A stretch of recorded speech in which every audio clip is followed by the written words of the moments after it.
जब नोटबंदी का संकट पूरे देश पर था तब पेटीएम एक एप्लीकेशन ऐसी उभर कर आई जिसने लोगों को पैसे ट्रांसफर करने के लिए निजात दी और वो सेकंडों में ही पैसों को ट्रांसफर करना और पैसों के लिए डिजिटाइजेशन करना बहुत ही आसान कर दिया पेटीएम ने।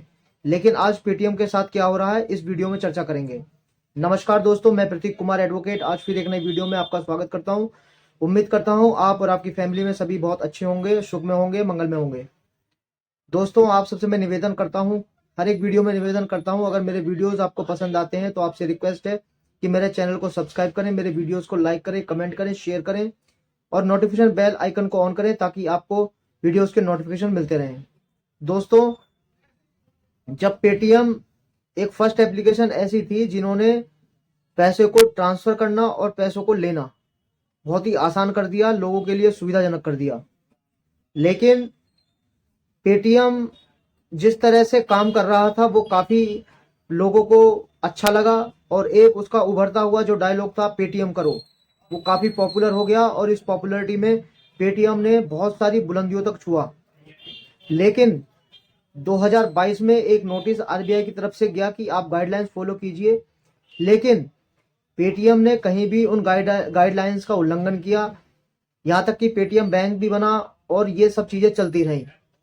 लेकिन आरबीआई को पूरा अधिकार होता है कि जब कोई भी बैंकिंग सर्विसेज दे रहा होता है तो उस पर जो आरबीआई की जो गाइडलाइंस है वो सारी लागू हो जाती हैं।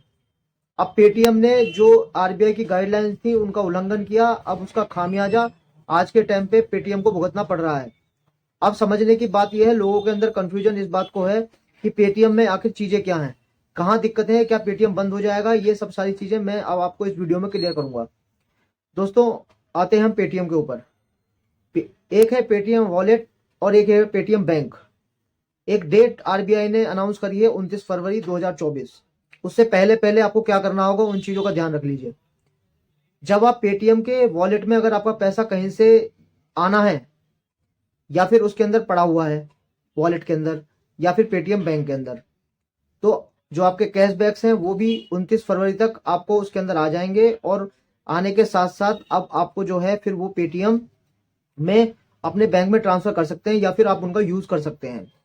लेकिन उसमें नए कस्टमर्स जो पेटीएम हैं वो अब पेटीएम नए कस्टमर्स ना बना पाएगा, क्योंकि ये रिस्ट्रिक्शंस उसने गाइडलाइंस में जो आरबीआई ने दी हैं उसमें रिस्ट्रिक्शंस लगाई हैं कि अब पेटीएम कोई भी नए कस्टमर ऐड नहीं कर पाएगा। अब दूसरी चीज ये है कि क्या पेटीएम ऐसे ही काम करता रहेगा? देखो, यस बैंक के साथ भी ऐसा ही हुआ था। जब यस बैंक के पास जब चीजें गड़बड़ हुई तो उसको टेक ओवर कर लिया, बहुत 2-3 बैंक उसमें आए जिनको अथॉरिटीज दी गई और वो उसे टेक ओवर कर लिया गया। ऐसे ही पेटीएम के साथ होगा। अगर पेटीएम किसी भी चीज में करप्ट पाया जाता है या उसको जो है ऑडिट के टाइम पे जो चीजें अभी पाई गई हैं उस पर भी काम चल रहा है, अगर वो खामियां पाई जाती हैं तो जाहिर सी बात है कि गवर्नमेंट के जो बैंक्स हैं उनको टेक ओवर करेंगे according to the RBI guidelines. ठीक है, अब एक बात ये होती है। अब दूसरी बात ये आती है कि अब पेटीएम के अंदर एक यूपीआई है। यूपीआई जाहिर सी बात है कि यूपीआई गवर्नमेंट का बनाया हुआ एक ऐसा इलेक्ट्रॉनिक ट्रांसफॉर्मेशन है जिससे कि आप पैसों को लेन देन करते हैं। पेटीएम के अंदर जो आपका थर्ड पार्टी बैंक है, जैसे कि मैं एग्जांपल दूंगा, स्टेट बैंक हुआ या कोई भी प्राइवेट बैंक हुआ, नेशनलाइज या फिर कोई भी ए टू जेड कोई भी बैंक है जो इस समय काम कर रहा है, उसके साथ अगर आपका यूपीआई लिंकअप है, जो कि गवर्नमेंट की एक यूपीआई ट्रांजैक्शन टर्म है, वो अगर लिंकअप है आप उसको इजीली यूज कर पाएंगे हर तौर पर। ठीक है, तो इसमें घबराने वाली कोई बात नहीं है। लेकिन आपको 29 फरवरी 2024 एक लास्ट डेट है।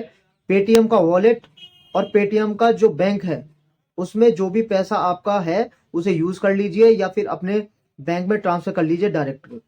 अब क्या क्या इसमें चीजें बंद होंगी। फास्टैग जो गाड़ियों पे यूज कर रहे हैं लोग बाग, जाहिर सी बात है कि वो फास्टैग आपका बेकार हो जाएगा, वो फास्टैग अब काम नहीं करेगा 29 फरवरी के बाद। अभी जो है वो काम कर रहा है, इसलिए आप कोशिश कीजिए कि आप जो फास्टैग है उसको भी अपना चेंज करा लीजिए। सबसे अब जो एक बात आती है हमारे इन्वेस्टर्स के ऊपर, जो पेटीएम के शेयर्स हैं, अभी थोड़ी आपको सावधानी बरतनी होगी क्योंकि शेयर्स में काफी बहुत ही ज्यादा नीचे गिरावट आ रही है पेटीएम के, तो आप थोड़ा सा सचेत होइए। मैं पेटीएम के ग्राहकों से भी जो एक्सपर्ट्स हैं वो कह भी रहे हैं कि आप उनके शेयरों पे अभी ज्यादा ध्यान न दें, उनके शेयर अभी गिरावट और आ सकती है, तो थोड़ा शेयर्स पे भी आपको ध्यान देना होगा। और खास तौर पर अब आने वाले जो जितने भी इलेक्ट्रॉनिक कंप्लायंसेस हैं, जो कि सब चीज पे भी आपको सचेत होना होगा। ये थर्ड पार्टी एप्स होते हैं। आप कोशिश ये कीजिए कि जो भी आप विश्वसनीय बैंक में जो आप हैं, आप उसी के डायरेक्ट एप्लीकेशन में या फिर उसके जो डायरेक्ट एप्स होते हैं या नेट बैंकिंग होती है, उनके थ्रू आप यूपीआई कनेक्ट करें। बैंक एप्लीकेशन खुद भी उसमें एक यूपीआई एप्लीकेशन कनेक्ट करने का मौका देती है, तो आप उनके थ्रू डायरेक्ट बैंकिंग करें, ना कि किन्हीं थर्ड पार्टीज के छोटे छोटे लालचों के चक्कर में आप जो है उसे लिंकअप करें। आपकी प्राइवेसी भी लीक हो जाती है वहाँ, और कुछ भी नहीं मिलेगा। दूसरी चीज, जब आते हैं आप पेटीएम, जो पेटीएम है उसे रेगुलर अभी जो यूज कर रहे हैं, ग्राहकों को सचेत होना होगा। ग्राहकों को थोड़ा सा, जो पेटीएम के जो ग्राहक हैं उनको भी थोड़ा सा अब ध्यान देना होगा कि अब जो कानून है वो मजबूत है। आपको जो कोई भी आना जाना लगा रहता है कि अब ये कर लेंगे वो कर लेंगे, इतना आसान नहीं है। अब हर चीज पे गवर्नमेंट की नजर है।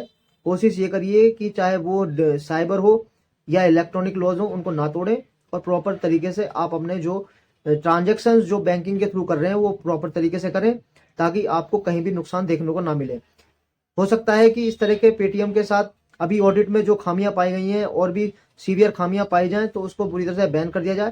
फिलहाल अभी तो एक इन्वेस्टिगेशन चल रही है, जिस इन्वेस्टिगेशन में 29 फरवरी 2024 तक का लास्ट टाइम है।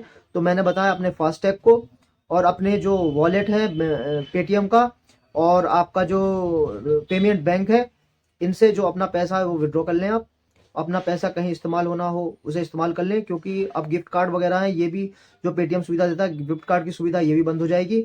और दूसरा, फिर आपके पेटीएम में अगर वॉलेट में पैसा ले जाता है तो सिर्फ आप बिल पेमेंट कर पाएंगे, जो कि इलेक्ट्रॉनिक बिजलियों के जो बिल होते हैं वो सब कर पाएंगे। लेकिन कोशिश ये कीजिए कि आप अपने पैसों को सुरक्षित कर लें, क्योंकि पैसा आपका सुरक्षित रहेगा तो आपका भविष्य सुरक्षित रहेगा। उम्मीद करता हूँ आपको ये जो छोटी मोटी जो गाइडलाइंस मैंने आपको समझाई हैं समझ में आई होंगी। आपको मेरा ये वीडियो पसंद आया होगा, तो आपसे रिक्वेस्ट है कि अगर मेरी वीडियोस आपको पसंद आते हैं तो मेरे चैनल को सब्सक्राइब करें, मेरे वीडियोस को लाइक करें, कमेंट करें, नोटिफिकेशन बेल आइकन को ऑन करें, ताकि आपको नोटिफिकेशन वीडियोस के मिलते रहें। अब मैं इस वीडियो से विदा लेता हूँ। बहुत बहुत धन्यवाद।